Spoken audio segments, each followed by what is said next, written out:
focus has been right there.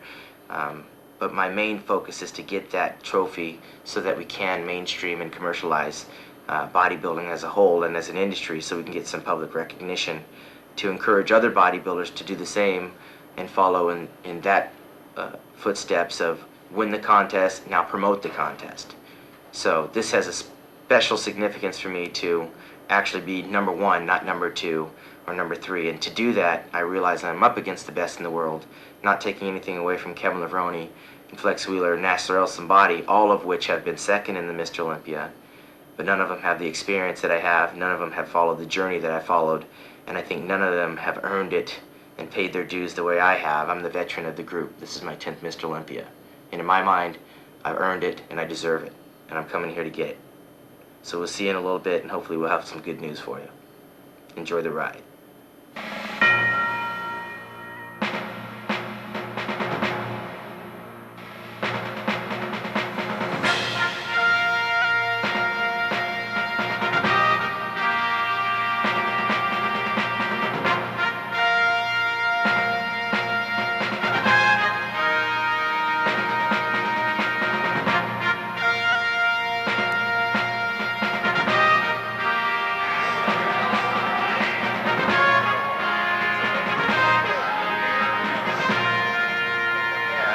Mr. Olympia, Sergio Oliva. Mr. Olympia, Vince Taylor right here. Co-MCs tonight. Two legends, all right. Hey, this is Larry Scott over here, the first Mr. Olympia. All right. Thank you.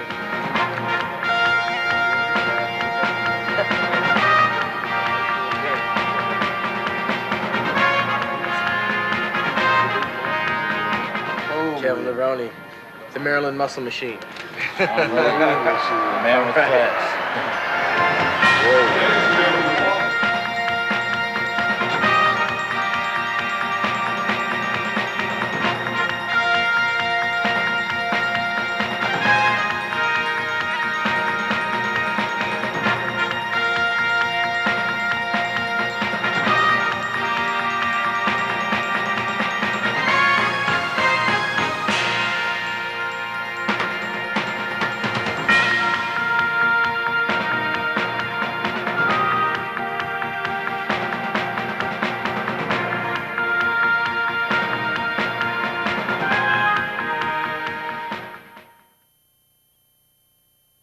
Well, I'm back in California. It's the day after the Mr. Olympia, and as you know, with every start there's got to be an ending, and this seems to be the end.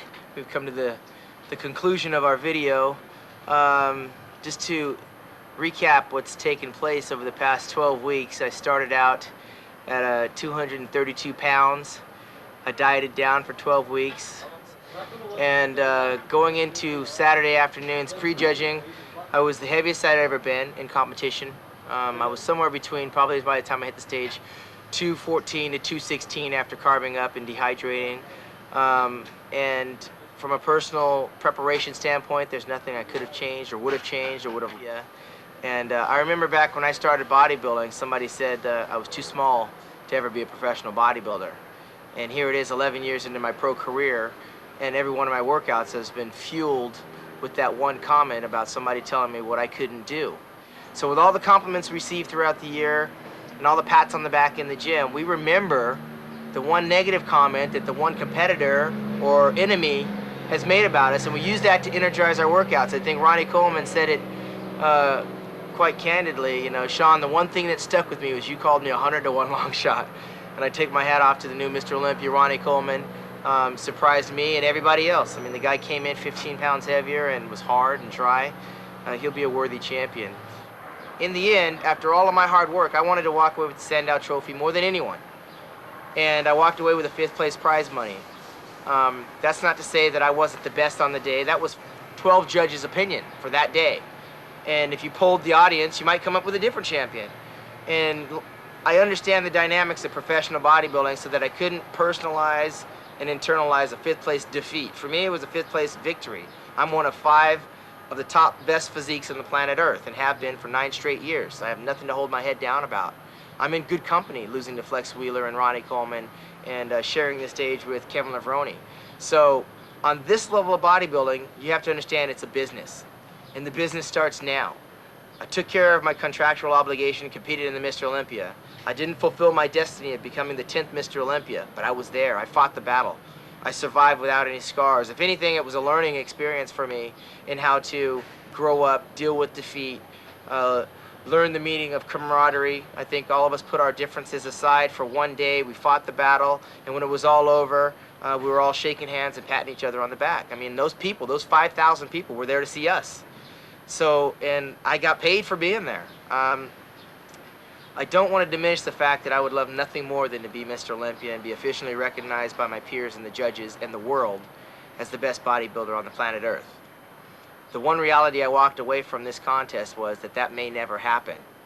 Not in an official standpoint of view, but in my heart and soul, my track record speaks for itself. People polarize to my work as a bodybuilder, my work ethic, my articles, my comments, my opinions, and my personality and charisma. They polarize towards that because this is who I am. And in the end, the judges can put me 5th, they can put me 15th. But what you see in Shawn Ray is what you get. I'm a fighter, I'm a competitor, and most of all, I have my head screwed on straight. I got engaged the night of the contest. I have a bright future ahead of me. My life is just beginning. I have a lot of things to look forward to.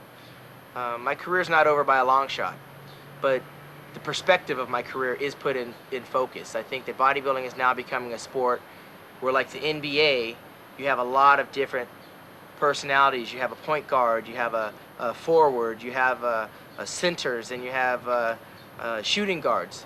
And now, if I relate bodybuilding to basketball, it seems like bodybuilding is now becoming a sport where we have all centers. They're all a certain height and they're all a certain weight. And the sad part is I'm on the lower end of that spectrum. I'm 5'7", 215. At 5'7", 230, it's not necessarily going to make me a better, more competitive bodybuilder because I'm still giving up 4 and 5 inches in 20 and 30 and 40 and 50 pounds to the bigger guy. In this sport right now, it seems to be cemented in the bigger the better. And Ronnie Coleman at 280 pounds represents size. Nasser at 280 represents a lot of size.